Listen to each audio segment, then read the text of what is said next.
Linsanity, but Linsanity has nothing on Brock Purdy right now, does it? Nothing. So what's not to like about that? What's not to like about the defense right now? Because we're hearing the defense is flying around. And we want to get to know Nick Sorensen. We're getting to know him more and more and more. And he's got a coach from the sideline. Yeah. Brandon Staley, we found out. Well, I'll let him take it away on where Brandon Staley will be. But here's Nick Sorensen. Yeah. He was talking about this the other day, about trying to create turnovers at practice.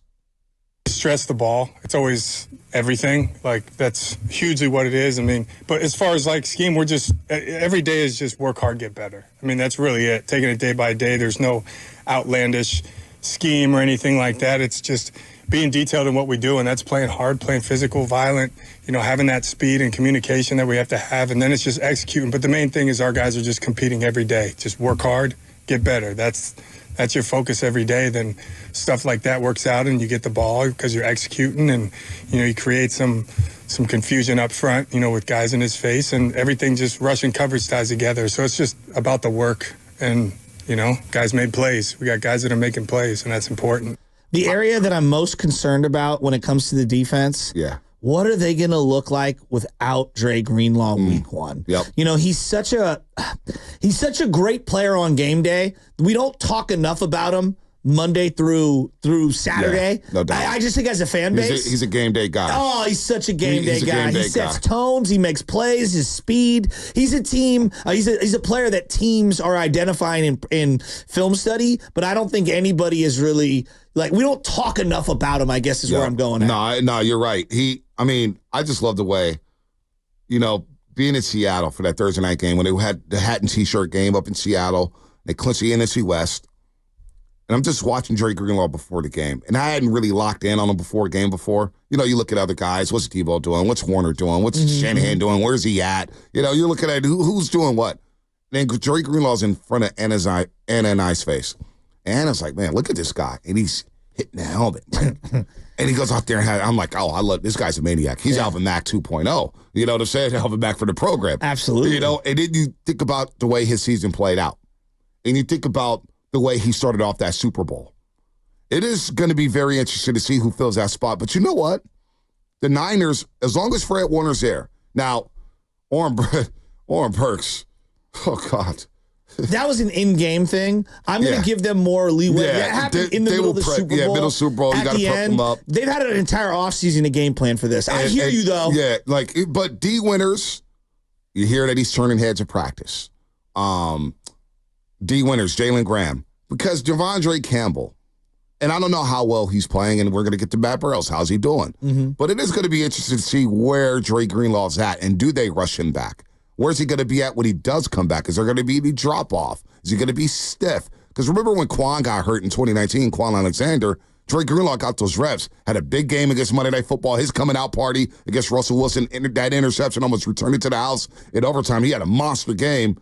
Quan wasn't the same guy when he got back. No. And Dre Greenlaw took that job, and the next season they flipped Quan Alexander to the New Orleans Saints. And Quan was a good Niner for his time. I like Quan Alexander. He was good for that locker room. Dre learned a lot from him. Fred learned a lot from him. But I do worry about Dre Greenlaw and this injury coming back. Achilles is not easy. Not in football. Same thing with Aaron Rodgers week one. How's he going to be moving? How's he going to be moving?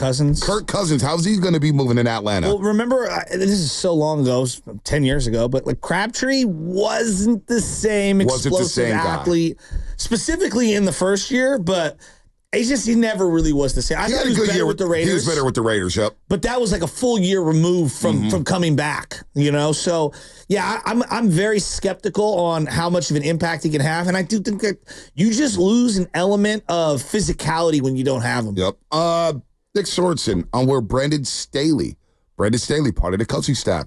The Amador Lenore had a lot to say about Brandon Staley, saying that, man, he's opened up my eyes. He's helping me see things. The players are speaking very highly of Brandon Staley. Maybe this is the role for him. Maybe he's not a head coach. Maybe he's a coordinator. Maybe he's a position coach. But where's he going to be on game days? He's going to be on the sideline. He's going to be in the booth. Here's what Nick Sorensen, the Niners defensive coordinator, had to say about that. Have you decided if Staley's going to be in the booth for games? Yeah, he's going to be upstairs. Yep. There you go. I've seen a lot of videos that people have been posting of him working with cornerbacks. I've seen a lot of videos of him on the sideline. You know, the DC is behind the play on the field, and then he's on the sideline. The only reason why I pause on Staley, if it goes wrong with Sorensen, Staley is going to be the name that you're going to hear murmured over and over and over again. I think it's way premature to even bring that up today. It's just, I already know where this is going. Yeah, I know what you're talking about. I know exactly what you're talking about. They struggle defensively. Yeah. And to me, like, I'm looking at their defense, and it's like, they've got a lot of different personnel. Like, I'd say 2 of the 6 or so guys are returning of the D-line, the front line guys on that D-line. You've got at least 1, if not 2 new linebackers in terms of playing significant snaps. You're going to have 2 young safeties, or 1 young safety and a guy, George Odom, who I believe to be more of a special teams type of a player. Now, I think the corners are quietly the deepest part of the defense. We've come a long way with the cornerbacks. A long way with the corners. But that's a lot of new. It was a lot of concern about corners going into last season. But, that's one spot. I get it. Malik Collins on defense. I think Malik Collins is going to be fine. Leonard Floyd, I think, is going to be fine. Leonard Floyd's a professional defensive end who's good for 8 to 11 sacks of the season. I think he's going to, and he gets to play off of Nick Bosa. And that's where it all starts. You're playing off of Nick Bosa. A better Nick Bosa changes everything. It does. So, Drake Jackson, I don't know if he's going to play this year with the 49ers. I have no idea. But really, I look at that defensive line without Eric Armstead now. Malik Collins, there's a lot there for him. There's a lot of snaps for him. Kevin Givens could get a lot of reps. And then where's Javon Hargrave going to be? Because as Sorensen was just saying, the back end works with the front end, the front end works with the back end. They all go hand in hand.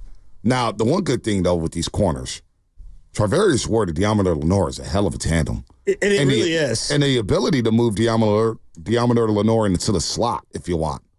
Wow. I feel like Demo could be a Pro Bowl candidate this year. I think he's going to have a big year. This guy has all the tools. He has the moxie. He has the swagger. He has the gutso. Travarius Ward's playing for money. He's been a very good 49er, a very good Niner at the cornerback spot. And then I want to see what Isaac get on. We'll ask Matt Burrows about him because I want to know about some of these fringe guys. Yeah. How is he doing? Is he going to be Is he going to be a third down corner, or is it going to be Ambry Thomas? Terrell Luter is a guy in the mix. Yeah, that they've been talking to. Sammy Womack has kind of been in the mix the last couple of years. So they're very deep at that position. If you ask me right now, I think on defense, that's by far and away corner is their deepest position. Nick Sorensen said so. I think, like you said, it's competitive. The guys that we brought in, I think it was about guys have played, but it's a mentality thing around here. You wanted them to be, okay, are these 49er guys? And I think I said that in the spring, too. And I think kind of everybody has talked about it. We wanted guys that fit us, right? Good players. They're tough. They're going to play with the violence that we like. They love football. You can see it. And when you hear people that talk about them, if you know people, they all say good things about them. It all checks all these boxes. And then when they come, it's like, okay, this guy is us. This guy does fit. He is a Niner. And you kind of feel like that with pretty much everybody that we've brought in. And that's what's been so exciting is the guys are working. Guess what? We've already got this core group of guys that work their butts off. Everyone knows that comes in, they see it, and they're the same way. So it's like, okay, how good can we be? And then how quick can we come together and be like a unit? So that's Sorensen. He believes they are as deep at corner as they. And then Sammy Womack III, where is he at? So we had a lot of hopes for him his rookie year. Got banged up last year. Where's Sammy Womack III at? I think he's still serviceable. I still think there's a player there. And then my guy from Florida State, Renardo Green, who's mixing it up with Juwan Jennings. Look, I don't like to put rookies in big spots at corner because, as Tom Brady said, and as Troy Aikman always says, and we've watched this league for many, many years, you see a rookie out there at corner, you're attacking. You are attacking him. So Renardo Green, he's raw. I like him at Florida State. He's physical.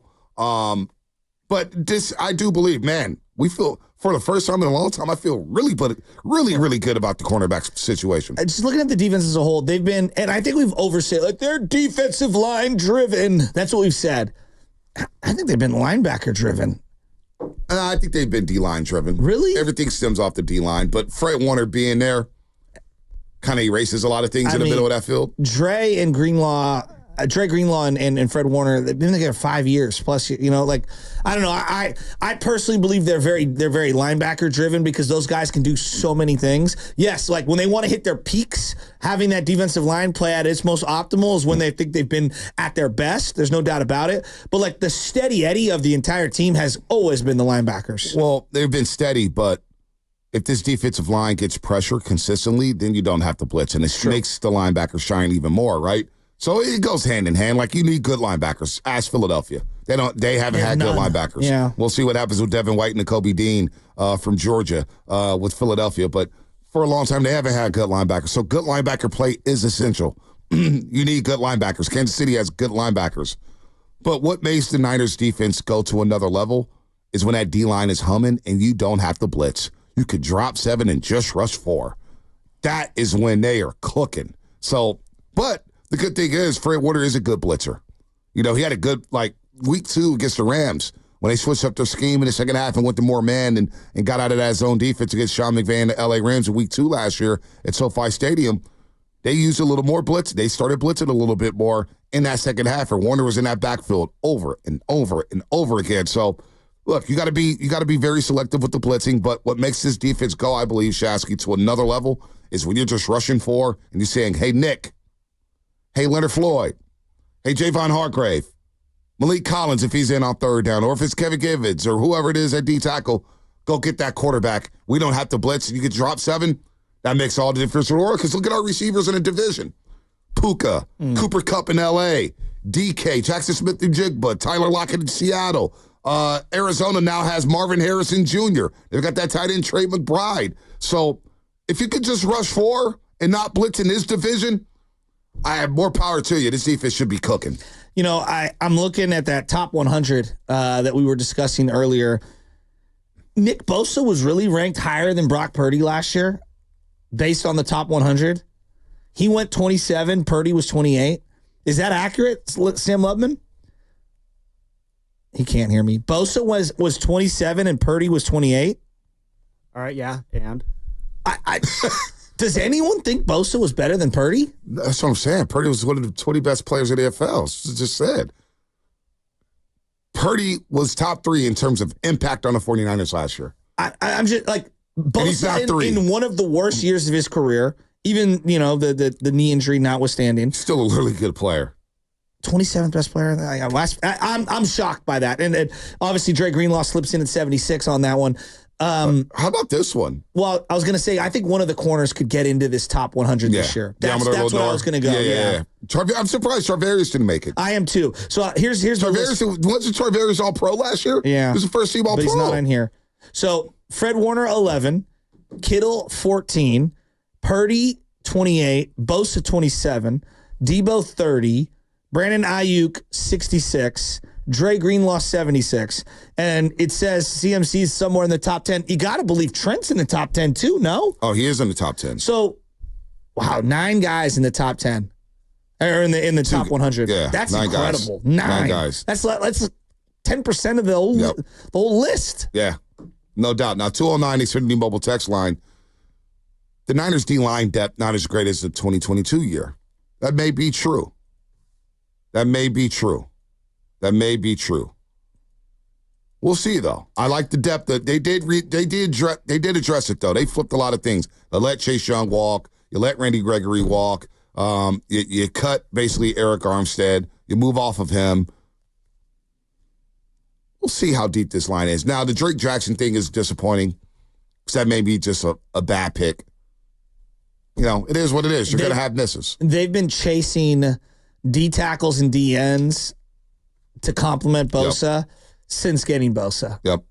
And hearing them, and Nick alluded to it, where like they flirted with his brother, and it didn't feel like he was going to get moved. He's a hardball kind of a guy, Joey Bosa. It feels like to have that like rumor out there. God, I wish they would have been able to make that move. I kind of glad they didn't make the move. Why? Joey Bosa can't stay healthy. Well, that's obvious. That can't stay healthy. I can't invest that much money. He's a very good player, but he's a very good player who's not on the field. Yeah. A lot. So I don't know. The compensation and And then if you're bringing in Joey Bosa, he's going to get paid. That's true. He's got his money. So what happens with Ayuk? What happens with Trent? What happens with McCaffrey? You know, they're going to hold out. They're going to get their money. You know, nobody has a problem with it, but we all got a problem with other players doing it. Whatever. It is what it is. I'm good off Joey. Right now, I'm good off Joey, especially that money. What do you think about Brandon Ayuk being ahead of Deebo Samuel, though? Not only in the top 100 in Madden ratings, he's top of them in the top 100. Well, Deebo did have the X factor, though, like we were talking about. And I guess Ayuk didn't, yeah. He doesn't have a star? He didn't have the X. There's a difference. Yeah, the X factor. There's a star and there's an X. Yeah. I mean, if you're basing it off last year, yeah, Ayuk was better last year. But who do you want to get the ball in the hands of in a game like Madden? Well, it's Deebo. Ayuk's pretty good on Madden. No, he's fun. Ayuk's always like, he's good. He's fun. The CMC's the best, like the most fun player to play with in Madden. He's legit. I mean, He's legit. I can't wait for Madden to come out. Wait. You like that trailer? Of course I did. That trailer. Real quick before we get to the injury report. Matt Barrows 830. 209. 209's text in there. It's from the mobile text line. It's pretty funny. Vontae, do you have do you have floor seats for the Terrence Crawford fight this Saturday? I wish I did. Is that in Vegas? It's in L.A. A lot of us are making a trek, flying down Saturday, go to the fight, come back Sunday morning. Terrence Crawford, it's a good card, stacked card.